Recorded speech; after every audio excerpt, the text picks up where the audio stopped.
नमस्कार।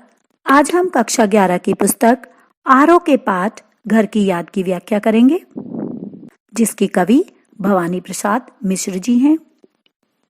यह उनके द्वारा लिखित एक लंबी कविता है, जिसे कवि ने 1942 के भारत छोड़ो आंदोलन के दौरान अपने जेल प्रवास के दौरान रात भर हुई वर्षा से उद्वेलित परिजनों के प्रति मन में उठे मार्मिक भावों को अभिव्यक्त किया है।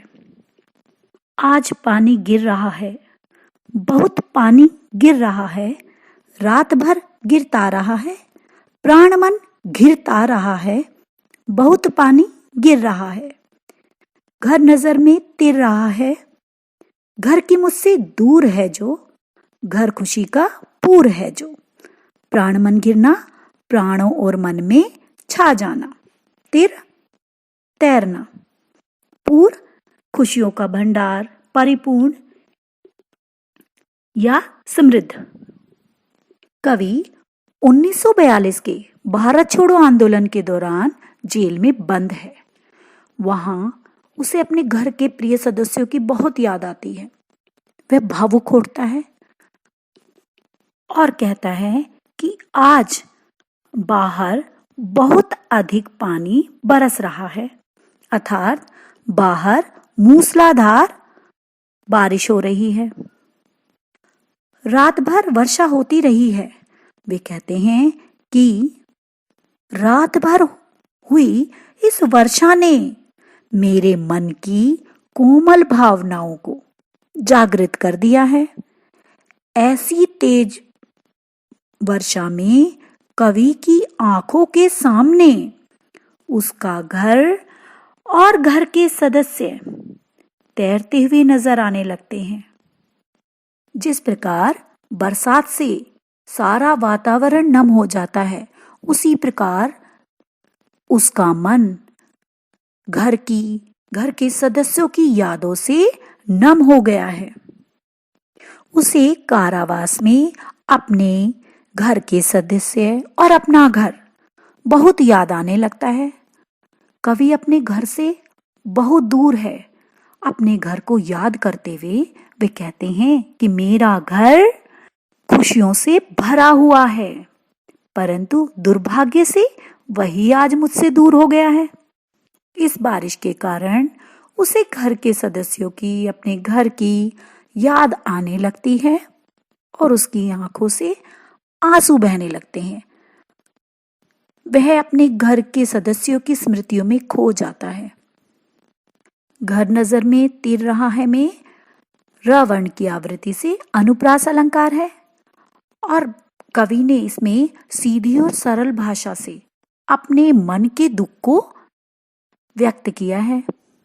पानी गिर रहा है वाक्य की बार बार आवृत्ति से दृश्य बिंब उभरता है। घर के सदस्यों को याद करते हुए आगे कवि कहते हैं, घर में 4 भाई, मायके में बहन आई बाप के घर, हाय रे परिताप के घर में सब जुड़े हैं, सबकी इतने कब जुड़े हैं, 4 भाई 4 बहनें, बुझा भाई प्यार बहनें। मायके अर्थात माँ का घर, परिताप अत्यधिक दुख। कवि अपने घर के सदस्यों की याद आने पर भावुक उठता है।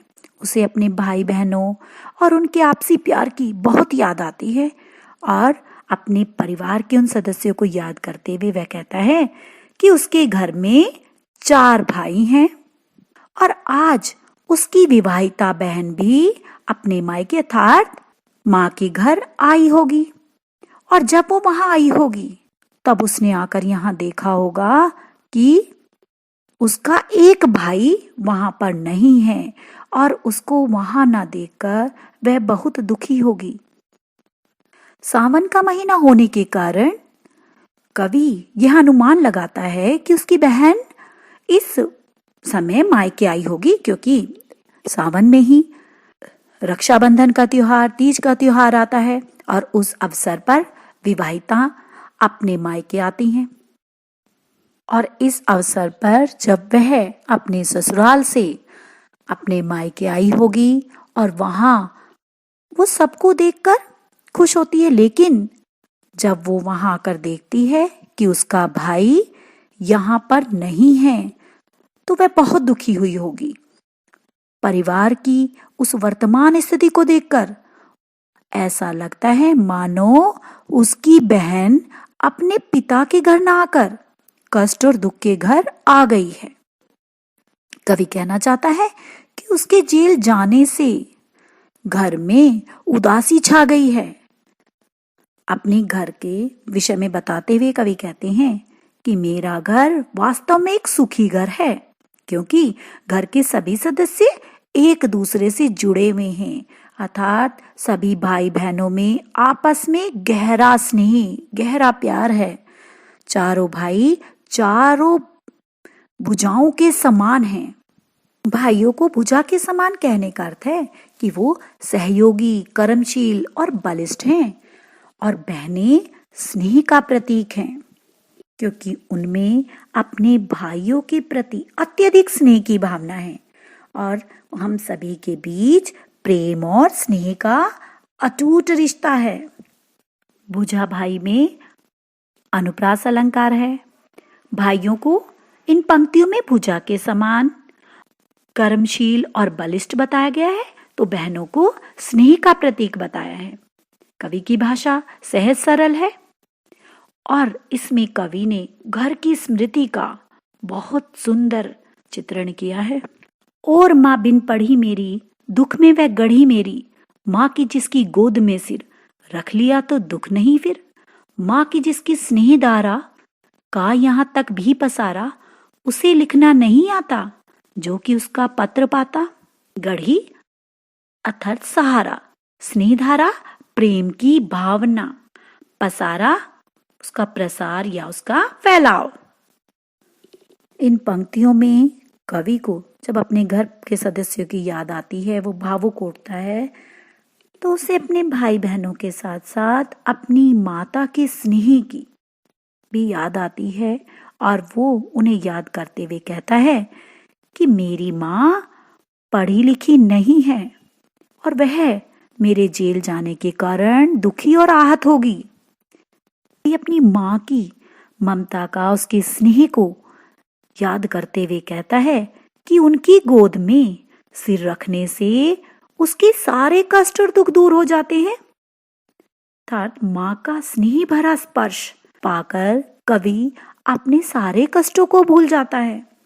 वो आगे कहता है कि मेरी माँ के प्यार की धारा का प्रसार बहुत दूर दूर तक फैला है और यहाँ तक कि उसके स्नेह की धारा जेल तक भी बह रही है, कि मैं यहाँ भी जेल में भी अपनी माँ के स्नेह को, उनके स्नेह के उस स्पर्श को अनुभव करता हूँ। कवि कहता है कि मेरी माँ पढ़ी लिखी नहीं है और इसी कारण मैं उनका पत्र नहीं प्राप्त कर पाता, क्योंकि पढ़ी लिखी ना होने के कारण वो मुझे पत्र नहीं लिख सकती। कवि ने माँ के लिए स्नेहधारा विशेषण का प्रयोग किया है। माँ की ममता और उसके स्नेहिल स्पर्श का भी कवि ने इसमें बहुत सुंदर वर्णन किया है। भाषा तुकांत है, खड़ी बोली है।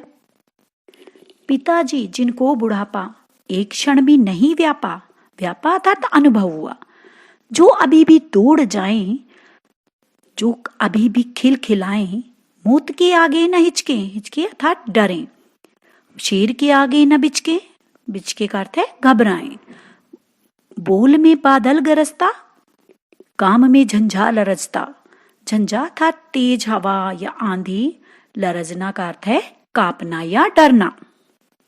इन पंक्तियों में कवि अपने पिता की जिंदा दिली, उनकी बहादुरी और दृढ़ता को याद करते हुए कहता है कि घर पर मेरे पिताजी हैं, यद्यपि वह बूढ़े हो चुके हैं, परंतु बुढ़ापे का उन पर कोई प्रभाव नहीं पड़ा है, अर्थात उन्हें मन की कमजोरी ने कभी नहीं छुआ है।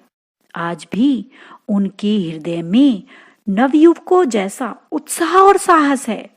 वे शरीर से भी इतने स्वस्थ हैं कि अभी भी लंबी दौड़ लगा सकते हैं।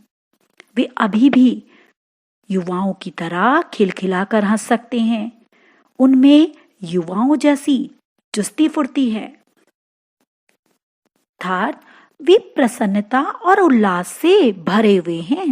अगली पंक्तियों में वो कहते हैं कि उनमें इतना साहस है, इतनी हिम्मत है कि वे मौत के सामने भी डटकर खड़े हो सकते हैं और शेर के सामने आने पर भी वे नहीं डरते, अर्थात उनके सामने कितनी भी बड़ी से बड़ी मुश्किल मुसीबत क्यों ना आ जाए, वो उससे कभी भी नहीं घबराते।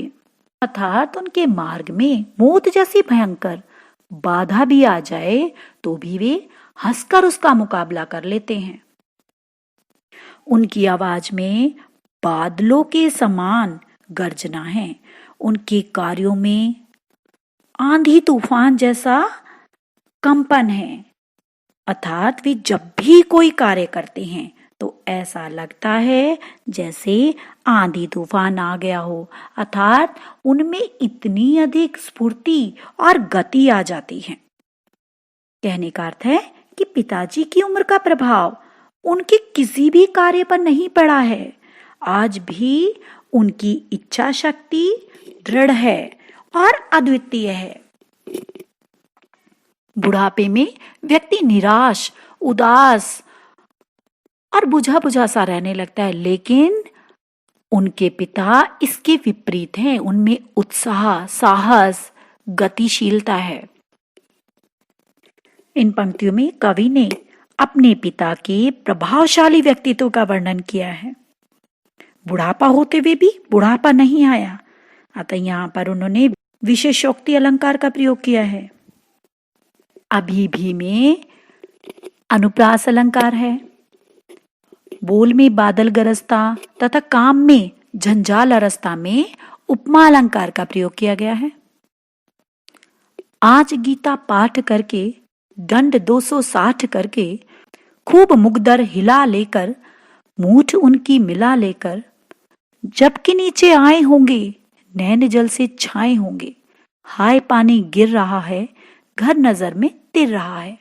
दंड ये दंड बैठक होती है, व्यायाम करने का तरीका होता है। मुगदर ये लकड़ी की बनी एक मुंगरी होती है, एक उपकरण होता है जो व्यायाम करने के लिए प्रयोग किया जाता है। और मूठ पकड़ने का स्थान होता है कि जब हाथों से उस मुगदर को पकड़ती हैं तो वो पकड़ने का स्थान मूठ कहलाता है। कवि अपने पिता को याद करते हुए कहता है कि पिताजी रोज की तरह जब श्रीमद् भगवत गीता का पाठ करके और 260 दंड बैठक लगाकर मुगदर हिलाकर अर्थात व्यायाम करके कसरत करके जब मुगदर की मूठ को अपने हाथों में पकड़कर घर की छत से नीचे आए होंगे तो मुझे याद करके उनकी आंखें भर आई होंगी, अर्थात उनकी आंखों में अवश्य आंसू भर आए होंगे, क्योंकि जब उन्होंने देखा होगा कि मैं उनके पास नहीं हूं तो वो बहुत व्याकुल हुए होंगे। इन सब बातों की स्मृति कवि को व्यथित कर देती है। नजरों में उनके घर परिवार तैरने लगता है, अर्थात बरसते पानी में कवि को अपने घर की याद सताने लगती है। कवि अपने घर परिवार और उस पारिवारिक स्नेही पिता को याद करके भावुक होता है। इन पंक्तियों में पुत्र वियोग में व्यथित पिता की स्थिति का वर्णन किया गया है। दंड 260 में अनुप्रास अलंकार है। व्यायाम करने का और गीता पाठ करने का बिंब भी साकार होता है। नजरों में तिरना एक दृश्य बिंब उपस्थित करता है। आशा है आपको यहाँ तक कविता स्पष्ट हो गई होगी। कविता का शेष भाग हम अगले वीडियो में पढ़ेंगे। धन्यवाद।